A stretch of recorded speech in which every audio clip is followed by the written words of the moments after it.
Canada Immigration Express Entry Part 1 Upcoming Major Changes Express Entry কি বন্ধ হয়ে যাচ্ছে?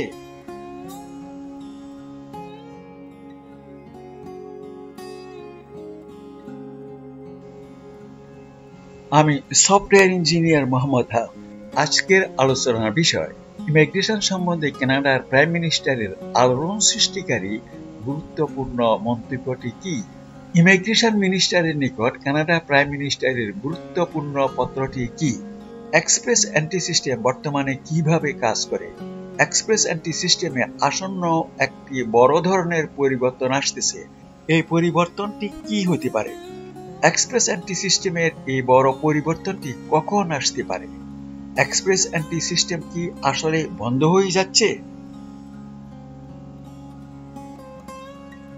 এখন দেখুন ইমিগ্রেশনের ভবিষ্যৎ সম্বন্ধে Canada prime minister Justin Trudeau এর আলোড়ন সৃষ্টিকারী গুরুত্বপূর্ণ মন্তব্য। Canada is a country that was built by immigration. Waves of people, and that is what has created this extraordinary diverse society we have.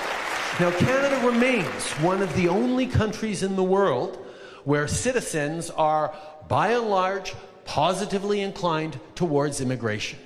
And one of the reasons we are that way is because Canadians have confidence in our immigration system. We need people to arrive with their talents, with their hopes, with their dreams, with their capacities to work hard, to build our communities, to build our future. We need to get it done right, but we are welcoming in people who are being turned away from other countries for the wrong reasons, and it is an incredible benefit to Canada. Immigration সম্বন্ধে আলোড়ন সৃষ্টিকারী কানাডার prime minister Justin Trudeau যে ঘোষণা দেন তার সারমর্ম, Canada দেশটি ইমিগ্রেশনের দ্বারা গঠিত। সারা পৃথিবীতে কানাডাই একমাত্র দেশ যার নাগরিকেরা কোনো না কোনোভাবে ইমিগ্রেশনের সাথে জড়িত, কারণ কানাডিয়ানরা কানাডার ইমিগ্রেশন সিস্টেমের উপর আত্মবিশ্বাসী। কানাডা চায় যে বিশ্বের নানান প্রান্ত থেকে লোকেরা স্বপ্ন নিয়ে, বুদ্ধি নিয়ে, দক্ষতা নিয়ে, অভিজ্ঞতা নিয়ে, সামর্থ্য নিয়ে কানাডাতে আসুক এবং কানাডিয়ান সোসাইটিকে গড়ে তুলুক। ইমিগ্রেশন মিনিস্টার মিস্টার মেন্ডিসিনোকে ইমিগ্রেশন পলিসিস আপডেট করার জন্য কানাডার প্রাইম মিনিস্টার জাস্টিন ট্রুডো এর লিখিত অনুমোদন।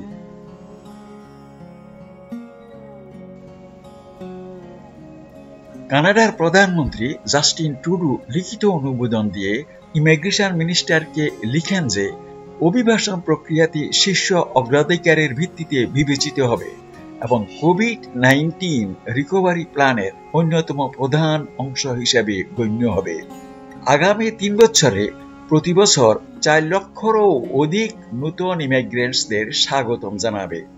দক্ষ শরণার্থীদের স্বাগত জানাতে ইকোনমিক ইমিগ্রেশন স্ট্রিমস এর মাধ্যমে কানাডার আঞ্চলিক পাইলট প্রোগ্রামগুলোকে প্রসারিত করা হবে। পারিবারিক বা ফ্যামিলি রিইউনিয়নকে সমর্থন এবং অগ্রাধিকার দেওয়া হবে। ট্রুডো আরও ঘোষণা দেন যে ইমিগ্রেশন মিনিস্টার মিস্টার মেন্ডিসিনো নতুন প্রবাসীদের কানাডায় জীবনযাত্রার মান পরিবর্তন আনা এবং সহজতর করার জন্য প্রদেশ এবং অঞ্চলগুলোর সাথে যৌথভাবে কাজ করা উচিত। বর্তমানে এক্সপ্রেস এন্ট্রি সিস্টেম কিভাবে কাজ করে? 2015 সাল থেকে কানাডায় অভিবাসন করতে ইচ্ছুক ব্যক্তিদের অ্যাপ্লিকেশনগুলো এক্সপ্রেস এন্ট্রি সিস্টেমে সংগঠিত ও প্রসেস করে থাকে। যোগ্য আবেদনকারীরা এক্সপ্রেস এন্ট্রি পুলে আবেদন করে প্রোফাইল খোলার পর আবেদনকারীর যোগ্যতা অনুসারে একটি কম্প্রিহেন্সিভ র্যাঙ্কিং স্কোরস বা সিআরএস দেওয়া হয়। এখন পর্যন্ত এক্সপ্রেস এন্ট্রি পুলে 1,66,000-এরও বেশি প্রোফাইল আছে। আইআরসিসি বছরে বিভিন্ন সময়ে প্রতিযোগিতামূলকভাবে সর্বোচ্চ কম্প্রিহেন্সিভ র্যাঙ্কিং স্কোর সিআরএস এর ভিত্তিতে সীমিত সংখ্যক আবেদন নির্বাচন করে এবং পার্মানেন্ট রেসিডেন্স বা স্থায়ীভাবে বসবাসের আবেদনের জন্য আমন্ত্রণ জানায়। এক্সপ্রেস এন্ট্রির বর্তমান কার্যপদ্ধতি 2015 সাল থেকে শুরু হওয়া এক্সপ্রেস এন্ট্রির বর্তমান কার্যপদ্ধতি হচ্ছে এখন পর্যন্ত আইআরসিসি আবেদনকারী এবং তাদের স্পাউস ও কমন ল পার্টনারের যৌথভাবে সর্বোচ্চ সিআরএস স্কোরকে বিবেচনা করে। আবেদনকারীদের দক্ষতা এবং কাজের অভিজ্ঞতার কোনো বিবেচনা করা হয় না, কারণ বর্তমান পদ্ধতিতে ধারণা করা হয় যে irrespective to their employment background সর্বোচ্চ সিআরএস স্কোরধারীরাই কানাডায় অর্থনৈতিকভাবে নিজেকে প্রতিষ্ঠিত করার জন্য সক্ষম। ফলস্বরূপ অভিজ্ঞতা ও দক্ষতাকে গুরুত্ব না দেওয়ার ফলে বিদেশি অভিবাসীদের উপর নির্ভরশীল কানাডার শ্রম বাজারে নির্দিষ্ট দক্ষ লোকদের অভাব পূরণের জন্য একটি বড় ধরনের শূন্যতা সৃষ্টি হয়েছে।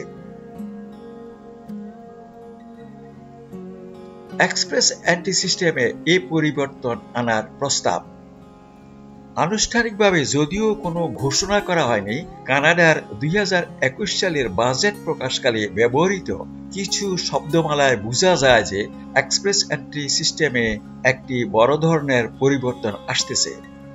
গভর্নমেন্ট অফ কানাডা বাজেট 2021 বলা হয় immigration and refugee protection act এর প্রস্তাবিত সংশোধন কার্যকর করে কানাডার শ্রম বাজারে প্রয়োজন মেটানোর উদ্দেশ্যে এক্সপ্রেস এন্ট্রি পুল থেকে সবচেয়ে উপযুক্ত প্রার্থী বাছাই করার জন্য কানাডার minister of immigration, refugees and সিটিজেনশিপকে পূর্ণ ক্ষমতা দেওয়ার জন্য কানাডা সরকার আগ্রহ প্রকাশ করেছে। এক্সপ্রেস এন্ট্রি সিস্টেমে আসন্ন বড় ধরনের পরিবর্তনটি কি? এক্সপ্রেস এন্ট্রি সিস্টেমে যে পরিবর্তনগুলো আনার বিষয় বিবেচনাধীন তা হচ্ছে বিশিষ্ট ইমিগ্রেশন এক্সপার্টদের ধারণা কানাডার শ্রম বাজারে দক্ষ ও অভিজ্ঞ লোকের ঘাটতি ও শূন্যতা পূরণের জন্য আইআরসিসি এক্সপ্রেস এন্ট্রি সিস্টেমে এমনভাবে ঢালাও পরিবর্তন আনবে যাতে নিম্নবর্ণিত সিআরএস কোর্স সমন্বয়ে কাজের অভিজ্ঞতা ও দক্ষতা সম্পন্ন আবেদনকারীরাই সহজেই সিলেকশন পেতে পারে। 1. দক্ষ ও অভিজ্ঞতার ভিত্তিতে এনওসি ক্যাটাগরি রিকোয়ারমেন্টস অনুসারে উপযুক্ত আবেদনকারীরাই আইটি এর জন্য অগ্রাধিকারভাবে সুযোগ পাবেন। 2. মহিলা দরখাস্তকারীরাও বিশেষ অগ্রাধিকারের ভিত্তিতে সিলেকশন পাবেন। এক্সপ্রেস এন্ট্রিতে চলমান ও আসন্ন পরিবর্তনের তুলনামূলক বিশ্লেষণ। এখানে উদাহরণ দেওয়া হয়েছে CRS scores Ali with spouse versus Hasan without spouse. Table অনুসারে আলী এর কাজের অভিজ্ঞতা মাত্র 3 বছরের, কিন্তু হাসানের কাজের অভিজ্ঞতা 12 বছরের। কাজেই কানাডার অর্থনীতিতে অধিক অবদান রাখার জন্য হাসানের যোগ্যতাই সবচেয়ে বেশি। অথচ স্পাউস এবং কানাডায় ভাই বোন থাকার সুবাদে আলী এর সিআরএস স্কোরস হচ্ছে বেশি। আলী এর সিআরএস স্কোরস হচ্ছে 335, অপরদিকে হাসানের সিআরএস হচ্ছে কম 324। বর্তমান চলমান এক্সপ্রেস এন্ট্রি সিস্টেমে অধিক সিআরএস স্কোরস পাওয়ার জন্য আলীকেই ইনভাইটেশন টু অ্যাপ্লাই বা আইটিএ পাঠিয়ে আমন্ত্রণ জানানো হবে। অদূর ভবিষ্যতে প্রস্তাবিত এক্সপ্রেস এন্ট্রি সিস্টেমে অভিজ্ঞতার উপর গুরুত্ব দিয়ে পরিবর্তন আনা হলে অধিক কাজের অভিজ্ঞতার জন্য, অর্থাৎ 12 বছরের কাজের অভিজ্ঞতার জন্য হাসানকেই ইনভাইটেশন টু অ্যাপ্লাই বা আইটিএ পাঠিয়ে আমন্ত্রণ জানানো হবে, আলীকে নয়।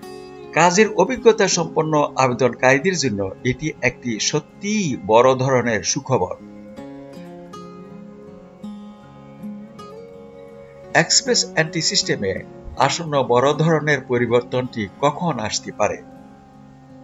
সমগ্র কানাডা জুড়ে দক্ষ ও অভিজ্ঞতা সম্পন্ন লোকবল এবং শ্রমিক সংকটের বিশাল শূন্যতা পূরণের জন্য প্রস্তাবিত পরিবর্তন আনা খুবই অত্যাবশ্যকীয়।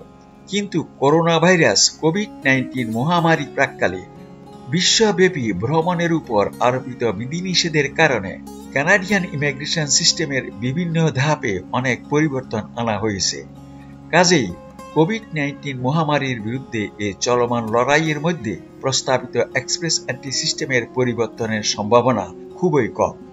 আশা করা যায় কোভিড-19 মহামারী শেষ হওয়ার পরপরই দক্ষ ও অভিজ্ঞতা লোকবল বান্ধব এই পরিবর্তনগুলি আমরা দেখতে পাব। এক্সপ্রেস এন্ট্রি সিস্টেম কি সত্যিই বন্ধ হয়ে যাচ্ছে? ভিডিওর এই অংশটুকু দেখুন। Let's talk about the rumors that are going on. Whether Canada is ending the express entry system for FSW or not. Do you want to answer that? I think no. Absolutely not. These are only rumors. Do not check this news on WhatsApp University. Like validate that news on canada.ca website always. Express entry system কি বন্ধ হয়ে যাচ্ছে? আসলে এটি একটি গুজব। নানান কারণে ইমিগ্রেশন প্রসেসের গতিতে একটু বাধাগ্রস্ত হয়েছে, যেমন করোনা মহামারীর কারণে বিশ্বব্যাপী ট্রাভেল ব্যানস, আতঙ্কগ্রস্ত এয়ারলাইন্সগুলোর যাত্রী পরিবহনের কঠোর শর্ত আরোপ, করোনা মোকাবিলায় রাষ্ট্রীয়ভাবে সর্বশক্তি নিয়োগ, করোনা মহামারীর কারণে বিশ্বব্যাপী অর্থনৈতিক মন্দা। আসলে বিদেশি দক্ষ শ্রমিক নির্ভরশীল কানাডার অর্থনীতির চাকা চালু রাখার জন্য এক্সপ্রেস এন্ট্রি সিস্টেম সহ অন্যান্য ইমিগ্রেশন প্যাকেজগুলো চালু রাখার গুরুত্ব খুবই অপরিসীম। কাজেই এক্সপ্রেস এন্ট্রি সিস্টেম বন্ধ হওয়ার কোনো সম্ভাবনাই নাই।